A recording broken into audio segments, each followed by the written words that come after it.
Olá! Neste vídeo eu vou falar um pouco sobre transformação gasosa. O que é transformação gasosa? É quando você tem a mesma quantidade de gás em dois estados diferentes. Ah, mas como assim? Imagine um frasco fechado e aqui eu tenho uma quantidade fixa de gás. Esse gás exerce uma certa pressão P1, ocupa um certo volume e está numa certa temperatura. Imagine então que eu faço uma transformação, uma modificação e modifique essas variáveis. Então agora eu tenho um gás numa outra situação, numa outra pressão, outro volume, outra temperatura. Isso é uma transformação gasosa. É quando você tem a mesma quantidade em duas situações diferentes. A grande vantagem da transformação é que, a partir dela, você consegue descobrir qual é a relação entre as grandezas. Por exemplo, qual a relação entre pressão e volume? Qual a relação entre volume e temperatura e pressão e temperatura? E é isso agora que nós vamos ver. A primeira transformação estudada foi a transformação isotérmica, conhecida como lei de Boyle. Na transformação isotérmica, a temperatura é constante. Se a temperatura é constante, nessa transformação, nós vamos estudar a relação entre pressão e volume. Será que pressão e volume são grandezas proporcionais ou inversamente proporcionais? Olha essa situação aqui. Eu tenho aqui o gás numa situação de baixo, que eu vou chamar de situação 1. Esse gás ele ocupa um volume e está numa certa pressão. Aí eu vou empurrar a parede. Empurrar a parede, eu estou aumentando a pressão do sistema. Só que, à medida que eu vou aumentando a pressão, o volume diminui.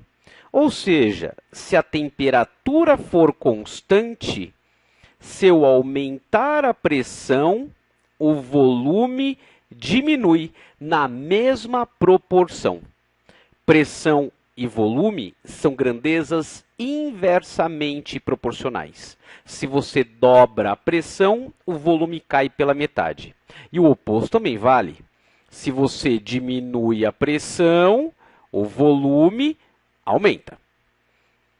Olha só. Imagine aqui a primeira situação. Pressão 1 atm, volume 20 litros. Aí eu modifico, eu dobro a pressão para 2 atm. Qual vai ser o volume? Como são grandezas inversamente proporcionais, se eu dobrar a pressão, o volume cai pela metade. Então, aqui eu vou ter 10 litros. E isso só é válido em a temperatura constante. E se eu dobrar a pressão de novo, numa terceira situação, o volume cai pela metade de novo, 5 litros. Legal. Agora, olha só, vou pegar a pressão e multiplicar pelo volume. Aqui vai dar 20, 10 vezes 2, 20, 5, 20. Ou seja, a pressão vezes volume ela é constante. Se você pegar a pressão e multiplicar pelo volume na situação 1, vai ser exatamente igual a pressão vezes o volume na situação 2, que é exatamente igual a pressão vezes o volume na situação 3. Então, eu posso dizer que PV é o mesmo em qualquer situação. Se a gente for colocar isso num gráfico, pressão, volume, o formato do gráfico é assim, é uma hipérbole. Não importa o eixo, se você inverte o eixo, o gráfico é uma hipérbole do mesmo jeito. Em qualquer ponto dessa hipérbole, o PV é o mesmo. Então, o P vezes V aqui é igual ao P vezes V aqui, e assim sucessivamente. Isso é uma transformação isotérmica, lei de Boyle. PV constante. A segunda transformação é a transformação isovolumétrica, ou isocórica isométrica, conhecida como lei de Gay-Lussac. Nessa transformação, o volume é constante. Se o volume é constante, eu vou estudar a relação pressão-temperatura.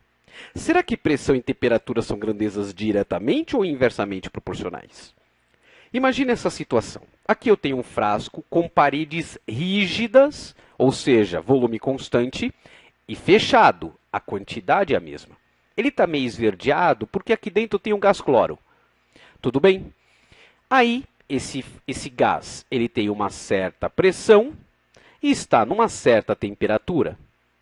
Aí eu vou aquecer a garrafa. Vamos lembrar? Aquecer, se o volume é o mesmo, eu estou aumentando a temperatura. Temperatura está relacionado com a energia cinética, com a agitação. Se eu aumento a temperatura, eu estou aumentando a agitação das partículas. Aumenta a agitação, automaticamente aumenta a frequência de colisões. Então, a pressão aumenta. Aumenta a temperatura, aumenta a pressão. São grandezas diretamente proporcionais. Se você dobra a temperatura, a pressão dobra. E cuidado, essa relação dobra, dobra, triplica, triplica, quadruplica, quadruplica, só vale para a temperatura em Kelvin. Agora, isso explica em parte por que a gente não pode jogar lata de spray no fogo. Porque quando para de sair, né, o aerosol, não significa que não tem nada aqui. Daqui dentro ainda tem vapor, tem gás aqui. Se você aquece a lata, a pressão aumenta e a lata pode explodir. Legal. Agora vamos ver um exemplo numérico. Tem um frasco, paredes rígidas, fechado. Pressão 1 atm, temperatura 300 Kelvin. Dobrei a temperatura. Qual vai ser a pressão? Como pressão e temperatura são grandezas diretamente proporcionais, se eu dobro a temperatura, a pressão dobra. A pressão vai para 2 atm.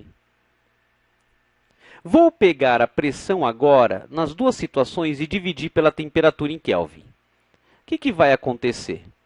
Aqui vai dar 1 sobre 300.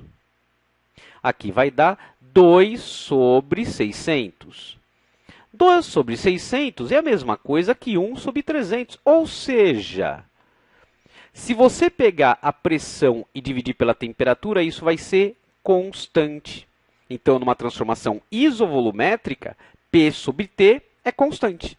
Ou seja, se você pegar a pressão na situação 1 e dividir pela temperatura na situação 1, isso vai ser igual à pressão na situação 2, dividido pela temperatura na situação 2. Cuidado, temperatura em Kelvin.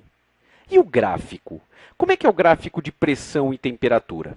Bom, como são grandezas diretamente proporcionais, o gráfico é uma reta que passa pela origem. A inclinação muda, mas é uma reta que passa pela origem. Tá? O último, um probleminha agora. Eu tenho um frasco fechado de paredes rígidas. Paredes rígidas, volume constante. 2 litros, aqui vai ser 2 litros. Situação inicial. Pressão, 1.520 milímetros de mercúrio, temperatura 127 graus Celsius. Eu quero saber qual será a temperatura quando a pressão for 1 atm. Primeira coisa, temperatura tem que ser em Kelvin. Então, eu vou somar 273. Então, no cantinho, 127 mais 273, isso vai dar 400 Kelvin. Então, 127 graus Celsius, 400 Kelvin. Cuidado com a unidade. A unidade de pressão pode ser qualquer uma, mas tem que ser a mesma. Se aqui está em milímetro de mercúrio, eu vou deixar aqui em milímetro de mercúrio também. Vamos lembrar? 1 atm equivale a 760 milímetros de mercúrio. Então, 760 milímetros de mercúrio. Joia. Como a transformação é isovolumétrica, P sobre T na situação 1 é igual a P sobre T na situação 2. Substituindo, 1.520 dividido por 400, isso é igual a 760 dividido por T2. Se você fizer essa conta, você vai ver que T2 é igual a 200 Kelvin. Se você quiser a temperatura em Celsius, os cálculos você faz em Kelvin, e depois você subtrai 273. Então, Em graus Celsius, a temperatura vai ser menos 73 graus Celsius. E é isso aí.